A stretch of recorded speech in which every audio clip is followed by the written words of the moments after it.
নিলি না কেন? তো মূসা আলাইহিস সালামের পায়ের মধ্যে লাল পোকা, লাল পিঁপড়া কামড় দিছে, প্রচন্ড ব্যথা পাইতেছে আর ডলতেছে আর রেগে গেছে। রেগে তাকায় দেখে এদিকে লাল পিঁপড়ার বাসা, যে পা দিয়ে ডলে সবগুলোরে মেরে ফেলছে। তো ঘটনাটা ছিল মূসা আলাইহিস সালাম আল্লাহকে জিজ্ঞেস করছিলেন, এই ঘটনাটা আল্লাহ কেন ঘটাইছেন, আল্লাহকে জিজ্ঞেস করছিলেন, আল্লাহ আযাব যখন কোনো এলাকায় পাঠান তখন তো শুধু জালিমরাই মরে না, ভালো লোকগুলাও তো মারা যায়, তো এই আযাবে ভালো লোকগুলা কেন মরে? আল্লাহ উত্তর দেয় না, এই ঘটনা ঘটাই দিছে।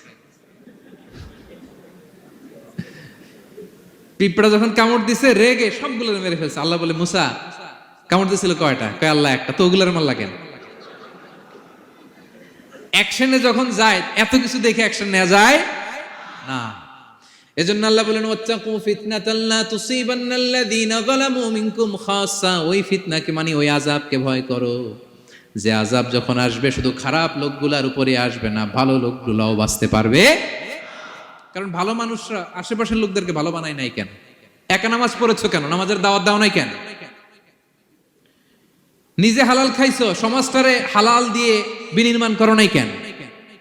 এজন্য আযাব আসলে শুধু জালেমদের উপরে আসে না, আলেমদের উপরে আসে, খবরদার। এজন্য ছেলেরে বললেন, বাবা শুধু নামাজ পড়লেই হবে না, ওয়া'মুর বিল মা'রুফ, ভালো কাজের আদেশ করবা, ওয়ানহা আনিল মুনকার, খারাপ কাজ থেকে নিষেধ করবা। এটা